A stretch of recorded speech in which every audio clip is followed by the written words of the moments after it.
अस्सलाम वालेकुम and welcome to my channel AH assistants. Dear students, उम्मीद करती हूँ प्रीवियस लेक्चर्स आपने बहुत अच्छे से समझे होंगे, कोई कंफ्यूजन नहीं होगी।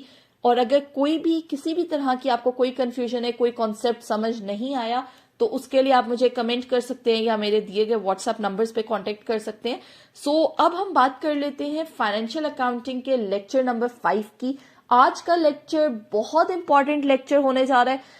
वैसे मैं आपको बताऊं, हर लेक्चर ही फाइनेंशियल अकाउंटिंग का इंपॉर्टेंट है, क्योंकि हर लेक्चर में मैं आपको एक न्यू कॉन्सेप्ट पढ़ा रही हूँ, न्यू बेसिक समझा रही हूँ, और ये स्टेप वाइज चलेंगे हम। स्टेप वाइज आप हर चीज को समझेंगे, तभी आप इस काबिल होंगे कि आप इन लेक्चर्स के एंड पे खुद से आप हर क्वेश्चन को सॉल्व कर लें। फिर आपको ये जरूरत नहीं होगी कि आप क्वेश्चंस को मेमोराइज करें। आपके पास कोई भी फाइनेंशियल अकाउंटिंग का क्वेश्चन आ जाएगा, आपको कोई भी जर्नल एंट्रीज बनाने को दी जाएंगी, आप फौरन से उसको कर सकेंगे। अब हम डिस्कस करने जा रहे हैं कि जनरल एंट्रीज क्या होती हैं, और साथ ही साथ हम ये भी सीखेंगे कि जनरल एंट्रीज को किस तरीके से पास किया जाता है with the help of debit and credit rules. Believe me students, अगर आपको ये जनरल एंट्रीज पास करनी आ गई ना, तो जितने भी चैप्टर्स हैं फाइनेंशियल अकाउंटिंग में, जितने भी कॉन्सेप्ट्स हैं, सब आपके लिए समझना और अप्लाई करना इजी हो जाएगा।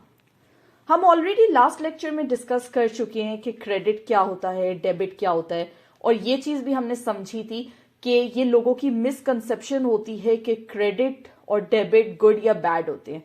ऐसा कुछ भी नहीं है। General entries are actually the foundation, या आप ये कह सकते हैं कि अकाउंटेंसी का जो बेसिक पार्ट है ना, वो जनरल एंट्रीज है। जैसे कि अगर आप रिकॉल करें, अकाउंटिंग प्रोसेस में हमने पढ़ा था कि सबसे पहले फाइनेंशियल डेटा को, फाइनेंशियल ट्रांजैक्शन को रिकॉर्ड किया जाता है, फिर उसको क्लासिफाई करते हैं, क्लासिफाई करने के बाद समराइज की जाती है, फिर वो जो समराइज्ड फॉर्मेट होता है उसी की बेसिस पे फाइनेंशियल स्टेटमेंट्स बनाई जाती हैं। तो देखें, एनालिसिस ऑफ सोर्स डॉक्यूमेंट, वो तो एविडेंस हो गया ना, कोई भी बिल, वाउचर या रसीद। लेकिन अब वो बिल, वाउचर या रसीद या एविडेंस या सोर्स डॉक्यूमेंट से जब एक एंट्री को रिकॉर्ड किया जाएगा, अगर वहां पर आपसे गलती हो जाती है तो ऑब्वियसली आगे का सारा जो प्रोसेस है वो गलत होगा। लेकिन अगर आप उन एंट्रीज को रिकॉर्ड सही से कर लेते हैं तो ऑब्वियसली आपके लिए एंट्रीज पोस्ट करना, ट्रायल बैलेंस बनाना और फिर फाइनेंशियल स्टेटमेंट्स को बनाना बहुत सिंपल हो जाएगा। फर्दर हमने ये भी स्टडी किया था कि जो फाइनेंशियल स्टेटमेंट्स होती हैं वो प्रॉफिट एंड लॉस स्टेटमेंट की फॉर्म में होती हैं, और साथ ही साथ बैलेंस शीट। ठीक है। सो डियर स्टूडेंट्स, अगर हमें कोई भी एंट्री करनी है, कोई भी डेटा रिकॉर्ड करना है, तो ऑब्वियसली उसके लिए हमें जनरल एंट्रीज बनानी होंगी।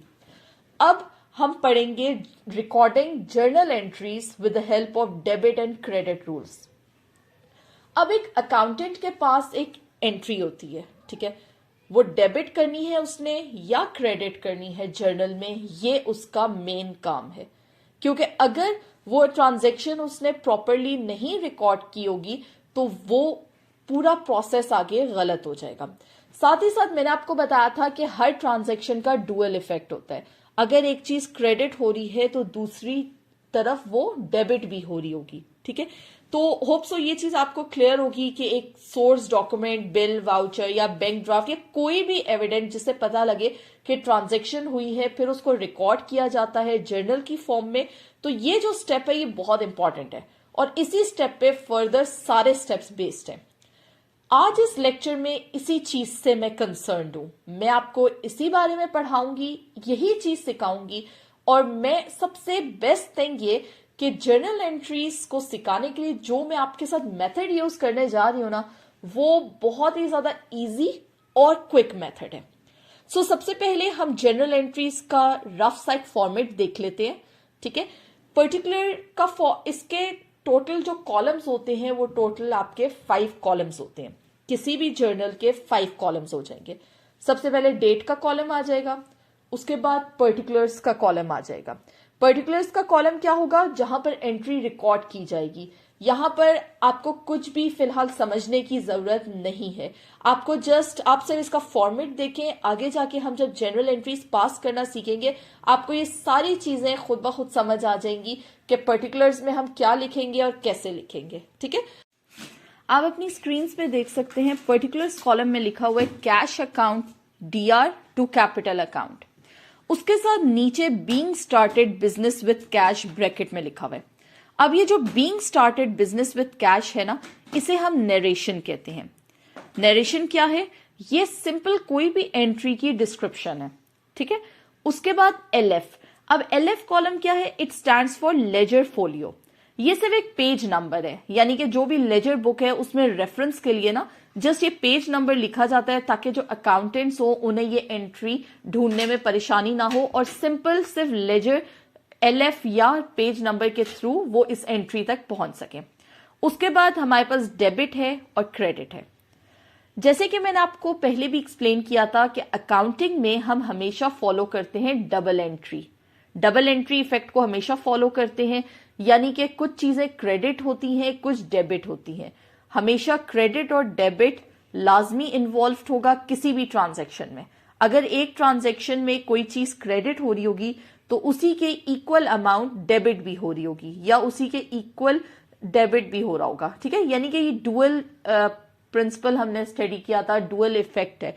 और मैंने आपको ये चीज बहुत अच्छे से एक्सप्लेन की थी कि डेबिट और क्रेडिट की कोई पर्टिकुलर डेफिनेशन नहीं है, ये जस्ट एब्स्ट्रैक्ट कॉन्सेप्ट्स है और जिनको हम एसेट्स और लायबिलिटीज के साथ रिलेट करके हमने इनको सीखा था।